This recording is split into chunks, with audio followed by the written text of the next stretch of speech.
you pull on that jersey, you represent yourself and your teammates. And a name on the front is a hell of a lot more important than the one on the back. Get that through your head. And here we go.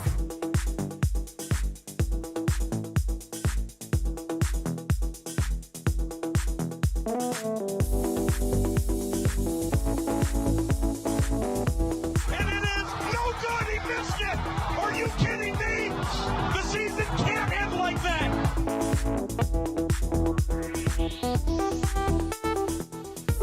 The playoffs? Don't talk about playoffs. You kidding me? Playoffs? I just hope we can win a game. What we've got here is failure to communicate. We all go a little mad sometimes. Some goofball in a hat and a red shirt. Now he takes off the shirt. He's running down the middle by the 50. He's at the 30. He's bare-chested and banging his chest. Now he runs the opposite way. He runs to the 50. He runs to the 40. The guy is drunk, but there he goes. The 20. They're chasing him. They're not going to get him. Waving his arms, bare-chested. Somebody stop that man.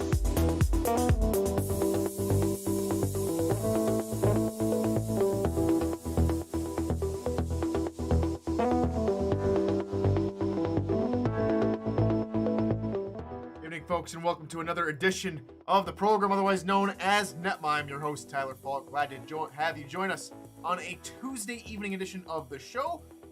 Glad to see. Glad you might be joining us wherever you might be joining us from tonight, or whenever you choose to listen or watch the program.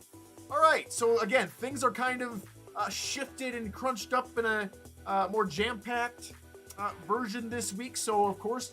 That means we're doing top 10 and power rankings today. Tomorrow we'll break down each and every single one of the games, at least in my opinion. And then Thursday, of course, I said yesterday, we are going to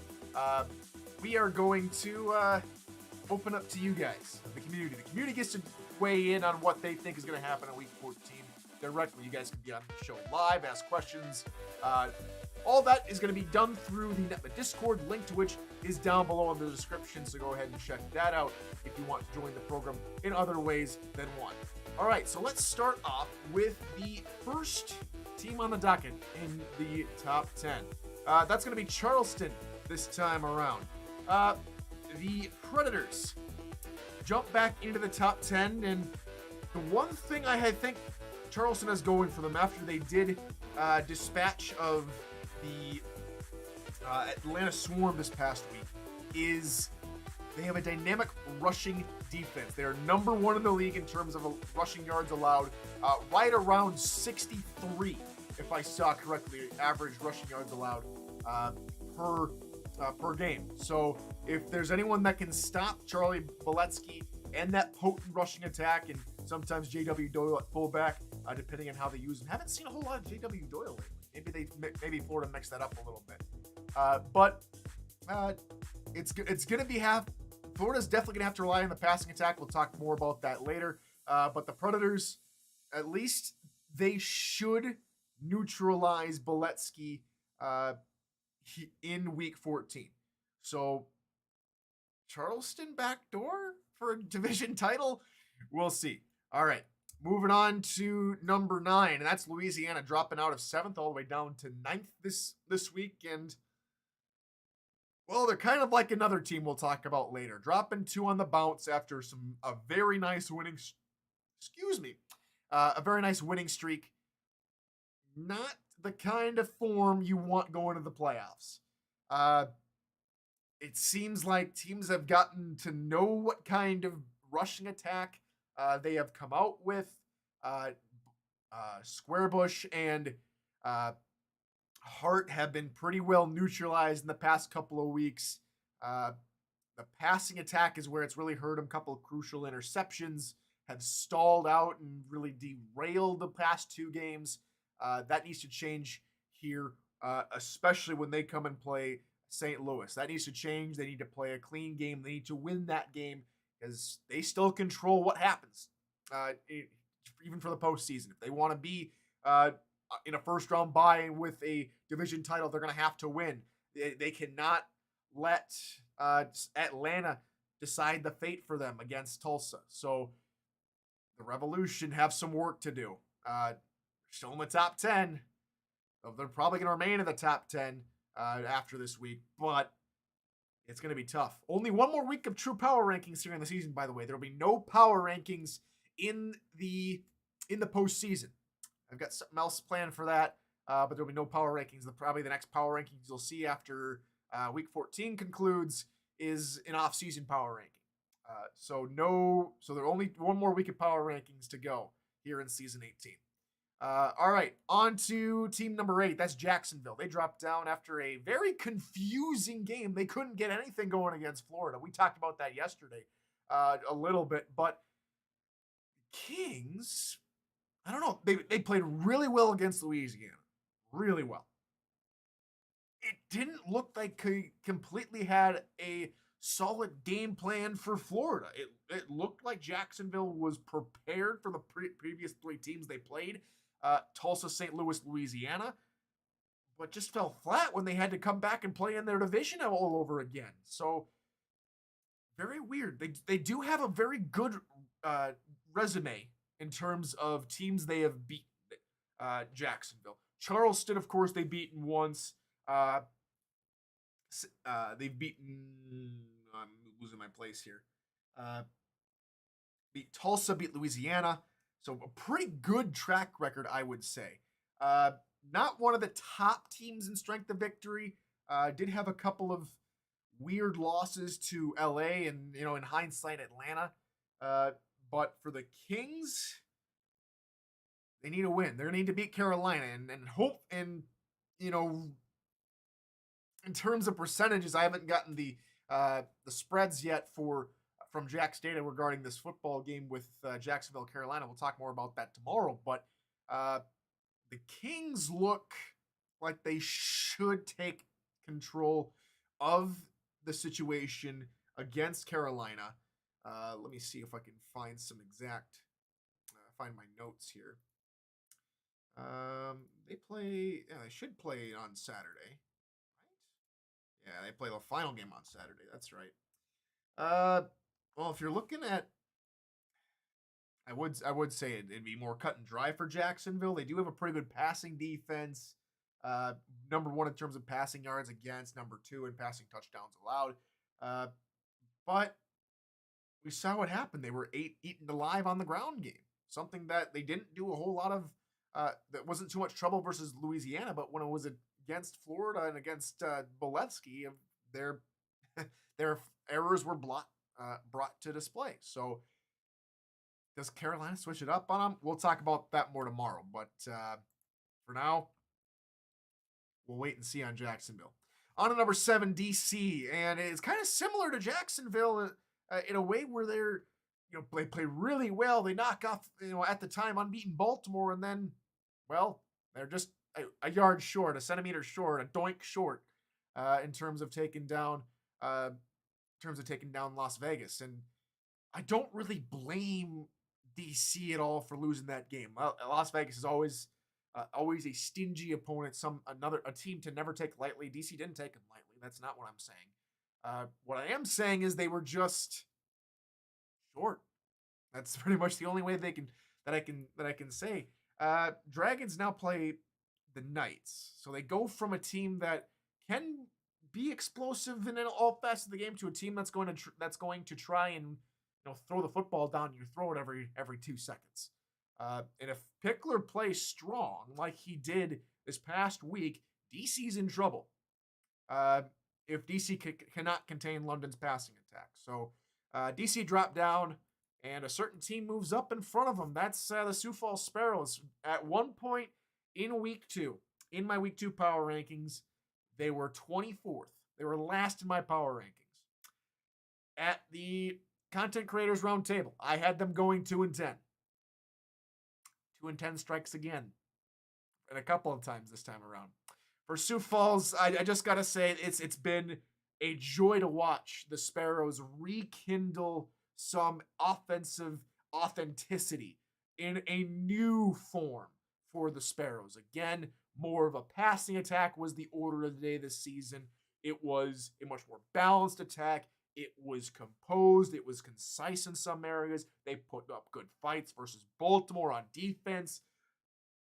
This Sioux Falls Sparrows team is looking more and more like some of their former teams that lost to Baltimore in the postseason, in the championship game even. Not saying that's what's going to happen this season. Maybe they win the championship. Maybe they shock everybody. But Sioux Falls, mind you, has done an incredible job of turning things around. We talked about it yesterday. Just going to echo the sentiments today. Wow, well done. Congrats to Sioux Falls on winning the West Division. We'll see what happens. Maybe they take a first round bye if things go their way. We'll see. All right, on to team number 5, Lone Star, and lucky Lone Star. They've looked pretty good, looked fairly consistent all season. Though they're gonna need to be perfect versus Mexico City. Ramos knows what Lone Star's gonna try and throw at him. So it's up to the Glory to try and find a way past. It's gonna be on Ace Fennick to control the football game. McBride's gonna have, she can continue to bulldoze guys left, right, and center. We saw how Mexico City. It's gonna be 2 bulldozers. It's gonna be a heavyweight title fight. Phoenix Jones and Ike McBride. That'll be a fun rushing attack, rushing duel to watch. Wow. I don't know who's going to call this game, but they've got a banger on their hands, calling the South Division Championship game. It almost feels like a college football title game, like the Big Ten title game, or the Big 12 title game, or the SEC Championship. We'll talk more about Lone Star here in a little bit when we talk about Mexico City. On to team number 4, Florida. And we talked about a little bit about this club earlier. Boletsky's going to have himself a very hard day at the office against Charleston's defense. It's going to have to be Ron Cochran to carry the majority of the workload. Again, very solid win versus Jacksonville. That marks Florida's 3rd win in a row after losing to Louisiana Week 10. All signs are pointing up for Florida. It's going to be a good fight. It's going to be a very hard fight. So we have we definitely have the South Division title game on the line in the first block on NXT on Saturday, and then we get the Atlantic Division title game potentially in let's see, it's going to be in Charleston. So lots of fun to look forward to. But again, back to Ron Cochran. The passing attack's going to have to be to the order of the day. We know Ron Cochran can lead clubs to victory and championships, but Florida's going to need to play more explosive in the passing game than the rushing game, because Charleston's going to neutralize one or the other. They're going to have an easier time neutralizing the run game, in my opinion. So, game to watch over on NXT Saturday. Well, a lot of games to watch over on NXT, mind you. Number 3, Mexico City. It's going to be a duel. It's going to be an old-fashioned Mexican standoff in Denton, Texas. But this game will go a long way in terms of proving whether or not they deserved my vote to be stuck in the top 10, let alone the top 5. They have not moved beyond, being lower than 5 in my power rankings at all this season. This game's going to either prove my suspicions, my faith in Ramos and company, or it's going to be a case where Mexico City just got lucky. Maybe played a little bit too much on my heartstrings. But I think the Aztecs, I believed in them from the beginning of the season to go and win the championship. I think they can still do it.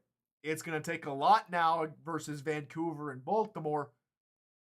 I think Mexico City can do it. I think the Aztecs can do it. They have to win this game. They have to go on a massive, massive haul of wins, starting right here, right now, versus Lone Star. It's a great game. We'll break down Lone Star Mexico City tomorrow. All right, number 2. For the first time here in Season 18, it's Baltimore.